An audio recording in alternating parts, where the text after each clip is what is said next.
আমি হয়তো অত কিছু পারবো না আপনাদের জন্য, তবে আমি যেটুকু পারি আপনাদের জন্য করার চেষ্টা করি।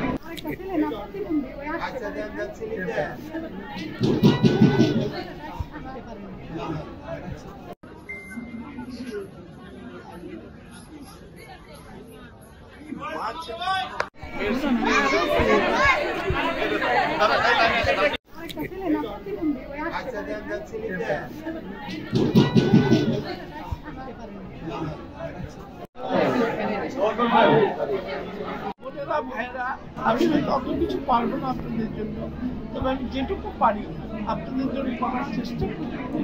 আমি ধামরাইবাসীর জন্য করার চেষ্টা করি।